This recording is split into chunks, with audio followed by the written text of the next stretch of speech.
அனைவருக்கும் வணக்கம். முதலிலே இதனை ஒழுங்கமைத்த வித்தியாதிபதியினுடைய ஆலோசகர் மரியநாயகம் ஸ்ரீகரன் அவர்களுக்கு இந்த நேரத்தில் நான் நன்றிகளை தெரிவித்துக் கொள்கின்றேன். அதனைத் தவிர இதனை ஒழுங்கமைத்த ஏனைய நிர்வாக உறுப்பினரான தலைவர் குமாரையா ரகு மற்றும் செயலாளர் சிவானந்தராசா காண்டீவன் மற்றும் பொருளாளர் பூமதி அவர்களுக்கும், அதனைத் தவிர அனைத்து நிர்வாக உறுப்பினர்களுக்கும் இந்த நேரத்திலே நான் நன்றிகளை தெரிவிப்பதில் மகிழ்வடைகின்றேன். அது தவிர நான் வித்தியாதிபதியினுடைய இலங்கையினுடைய தலைவராக 2022ஆம் ஆண்டு இருந்து இந்த பணியை மேற்கொண்டு வருகின்றேன். 2022ஆம் ஆண்டு நாம் ஒரு கோழி பண்ணை ஒன்றினை அமைத்து தற்சார்பு பொருளாதாரத்தினை மேம்பாட்டின் நோக்கிலே ஆரம்பிக்கப்பட்ட அந்த பண்ணை சிறிய நட்டத்துடன் இயங்கியதன் காரணமாக அந்த பண்ணையினை அந்த ஆண்டினுடைய இறுதிப் பகுதியிலே நாங்கள் துரதிருஷ்டவசமாக கைவிட நேர்ந்தது. என்றாலும் அந்த கோழிப்பண்ணை அமைந்த காணி உரிமையாளரும் நமது வித்தியாதிபதியினுடைய உறுப்பினராகிய சுலேந்திரன் சுமன் அவர்களுக்கு நாங்கள் 10 லட்சம் ரூபாய்க்கு விற்பனை செய்து அதிலுள்ள பொருட்களை அதனை நிலையான வைப்பிலே போட்டு வட்டி வருமானத்தினை ஈட்டி வருகின்றோம்.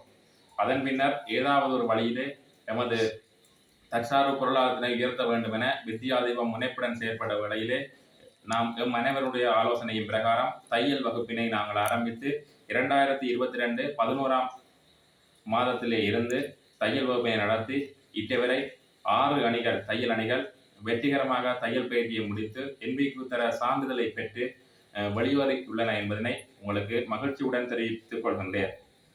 எனவே அந்த அணியிலே இட்டவரை 107க்கு மேற்பட்ட மாணவிகள் சிறந்த முறையிலே தையல் பயிற்சியினை கற்று வெளியேறியுள்ளார்கள் என்பதுடன் பலர் தொழில் முயற்சியாளர்களாக உருவாகியுள்ளார்கள் உள்ளதையும், சிலர் ஏனையோருக்கு தொழில் பயிற்சிகளை வழங்குகின்றவர்களாகவும் மாறியுள்ளார்கள் என்பதை கூறுவதில் நான் பெருமிதம் அடைகின்றேன்.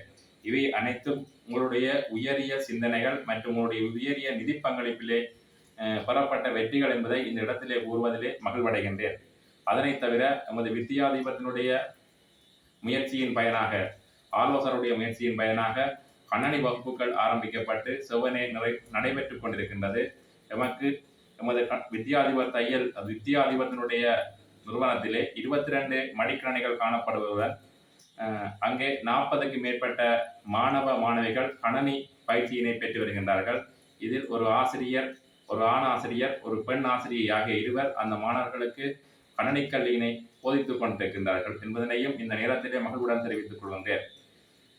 இதற்காக 55 இன்ச் டிவியினை சரஸ்வதி அவர்கள் சுவிஸ் நாட்டிலிருந்து நமக்கு நிதி பங்களிப்பினை வழங்கி பெற்று தந்துள்ளார்கள் என்பதனையும் இந்த நேரத்திலே கூறி அவருக்கும் இந்த நேரத்திலே நன்றிகளை தெரிவித்துக் கொள்வதுடன் இந்த கணனி ஆசிரியர்களுக்கான கொடுப்பனவை சுவிஸ் நாட்டிலிருந்து திரு ஜெயமோகன் அவர்கள் வழங்கி வருகின்றார் என்பதனையும் கூறி அவருக்கும் இந்த நேரத்திலே நான் மிகுந்த நன்றிகளை தெரிவித்துக் கொள்கின்றேன். அது தவிர ஆங்கில வகுப்பு ஒன்று ஆரம்பிக்கும் முகமாக அந்தோனிமுத்து ஜீவா என்பவர் 65 இன்ச் டிவி சுவிஸ் நாட்டிலிருந்து கொள்ளளவு செய்து நமக்கு அனுப்பி வைத்துள்ளார். அந்த ஆங்கில வகுப்பும் இடம்பெறுவதற்கான ஏதுநிலைகள் உருவாகி உள்ளதால் வெகு விரைவில் இங்கே ஆரம்பிக்கப்படும் என்பதனை உங்களுக்கு நான் மிகுந்த மகிழ்வுடன் தெரிவித்துக் கொள்கின்றேன். இது மட்டுமன்றி சமூக நல வேலை திட்டங்கள் பலவும் வித்தியாதிபத்தினால் 2022 4/20 இருந்து 40க்கு மேற்பட்ட சமூக நல வேலை திட்டங்கள், அதாவது வாழ்வாதார உதவிகள், பல்கலைக்கழக மாணவிகளுக்கான கல்வி உதவிகள், ஏனைய பாடசாலை விளையாட்டுப் போட்டிகளுக்கான உதவிகள் என பல்வேறு வகையான உதவிகள் சுவிஸ் வாழ் அன்பர்களாலே மேற்கொள்ளப்பட்டு வித்தியாதிபத்தினுடைய ஏற்பாட்டிலே அவர்களுடைய நிதி பங்களிப்பிலே மேற்கொள்ளப்பட்டு வந்தது என்பதை இந்த நேரத்திலே உங்களுக்கு மகிழ்வுடன் தெரிவிப்பதில் மகிழ்வடைகின்றேன். அடுத்து எமது வித்தியாதிபத்தினுடைய கணனி மற்றும் தையல் பயிற்சி என்பவற்றினை சிறந்த முறையிலே கொண்டு செல்வதற்கு மின்சார வசதி முக்கியமாக இருந்தால் இந்த மின்சார வசதிக்கான மின்சார கட்டணத்தின் பெருந்தொகையை 1,15,000 ரூபாவை எமது வித்தியாதிபத்தினுடைய உபதலைவி செல்வரஞ்சினி அவர்கள் நன்கொடையாக வழங்கி அதனை நாங்கள் செலுத்தியதால் மின்சார கட்டணம் செலுத்துவதிலே எமக்கு எந்தவித இடர்பாடும் இதுவரை ஏற்படவில்லை என்பதால் செல்வரஞ்சி அவர்களுக்கும் இந்த நேரத்திலே நான் மிகுந்த நன்றியை தெரிவித்துக் கொள்கின்றேன்.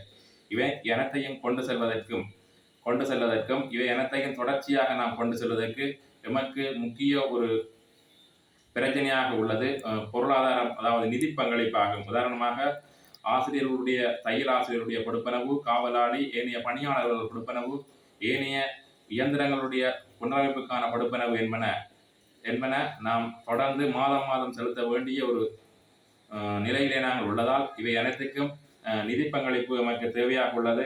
இவ்வளவு காலமும் மிகவும் அர்ப்பணிப்போடு நீங்கள் உங்கள் வியர்வை சிந்தையை உழைத்த பணத்திலே சமூக நோக்கத்திற்காக செய்த நிதி பங்களிப்பை மேலும் தொடர்ந்து செய்வீர்கள் என நான் இந்த நேரத்திலே உங்களை இந்த நேரத்திலே உங்களை நம்பிக்கின்றேன். அடுத்து, வித்யானந்தா கல்லூரியிலே படிக்காவிட்டாலும் சுவிஸ் நாட்டிலே இருந்து மற்றும் ஏனைய நாடுகளிலே இருந்தும் இருக்கின்ற உதவுகின்ற உள்ளங்கள் பலர் நமக்கு பல்வேறு உதவி திட்டங்களை மேற்கொண்டிருக்கின்றார்கள். அவர்களுக்கும் இந்த நேரத்திலே நாங்கள் நன்றிகளை தெரிவித்துக் கொள்கின்றேன். அது மட்டுமன்றி, அன்னை தெரேசா கூறியது போன்று, இருகரம் கூப்பி இறைவனை வணங்குவதை விடவும் ஒரு கடன் நீட்டி உதவி செய், இருகரம் உன்னை வணங்கும் தெய்வமாக என கூறியது போன்று, நீங்கள் அனைவரும் அதாவது இங்கே அல்லூர் இருக்கின்ற ஏற்புடைய மக்களுக்கு பல்வேறு உதவி திட்டங்களை செய்து அவர்களுடைய நிலையிலிருந்து அவர்களுடைய வாழ்வாதாரத்தையாவது அவருடைய கல்வி போன்ற நிலைகளை உயர்த்துவதற்கு அரும்பாடுபட்டு உழைக்கின்ற அனைவருக்கும் மிகுந்த நன்றிகளை கூறி, என்னையும் இந்த நேரத்திலே இந்த தொழில்நுட்பத்தின் வழியாக உங்களிடம் உரையாற்றுவதற்கு சந்தர்ப்பத்தை வழங்கிய தலைமைக்கும் ஏனையவர்களுக்கும் நன்றி கூறி விடைபெறுகின்றேன். நன்றி.